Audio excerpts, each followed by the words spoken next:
Alright guys, take a little gander at this S13 we just finished up doing a Kswap. We're gonna do a quick rundown of what this car has got. So from the front, we have the coil intercooler, we have the billet TF intercooler end tanks, GK Tech K-frame reinforcement. We have the GK Tech front lower control arms, our extended tie rod for angle kits.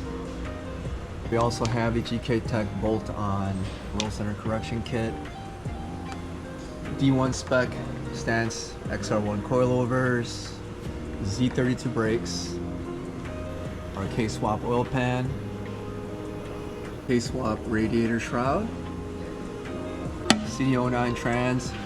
The cool thing about this one is this is from a 2023 Nissan Z. Since they now come with external slave, it's a nice option. So before you'd have to actually avoid the concentric slave models, but now the new Zs come with the external slave CD09s. Here's our CD09 trans mount, aluminum drive shaft, C33 axle adapters with OEM Z33 axles. With the subframe bushing. Inside we have a KAZ two-way limited slip differential, dual Z32 calipers, OEM calipers, OG stance, adjustable arms. That's about it from the underside. Alright guys, now we're going to look at the engine bay of S13.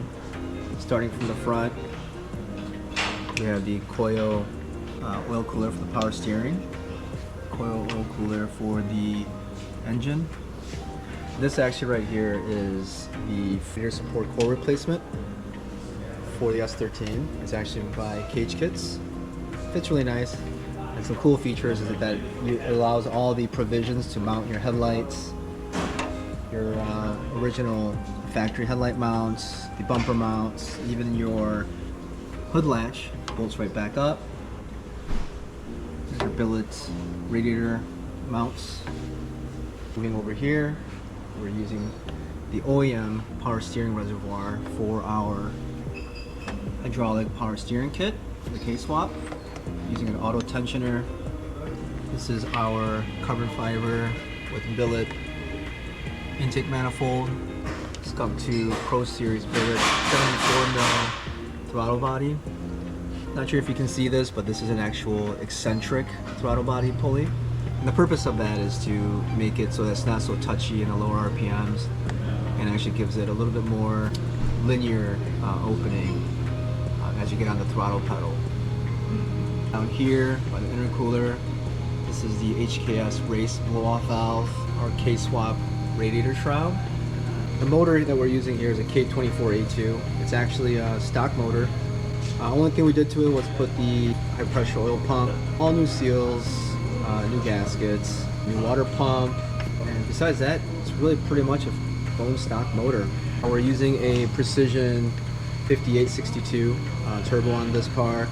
This car on ethanol, I believe right at 15 pounds, they put down 440 wheel horsepower.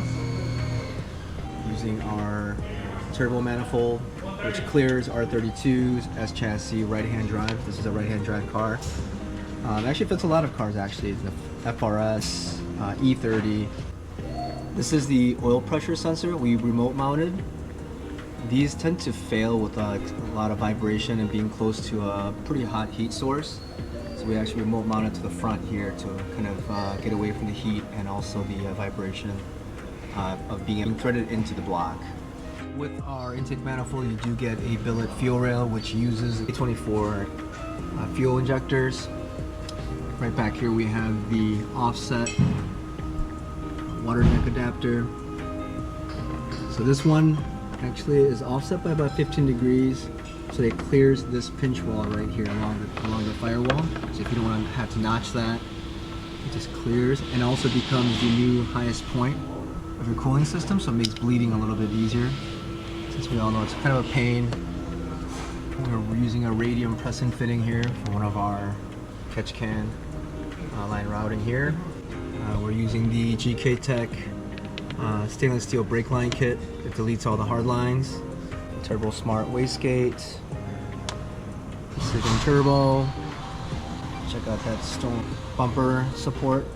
All of these on most S13s are missing or rusted away, so it's pretty cool that these guys make these so that your bumper sits straight instead of all bowing inside.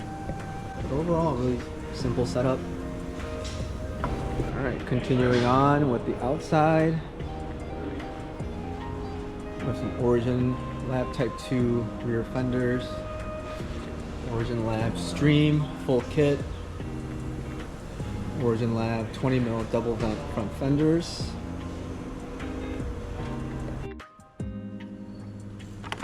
Going to the inside of the car.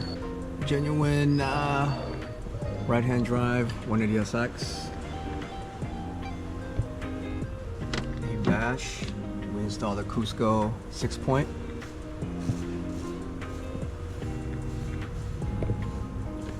Wheelwood hydro set. The car's using a CD09 transmission. And on this car, we're actually using the Link plug-and-play ECU for the K series. Buddy Club seats. The driver is actually over 6 feet tall, so we're actually using the low-profile planted seat rails. Seems to work okay.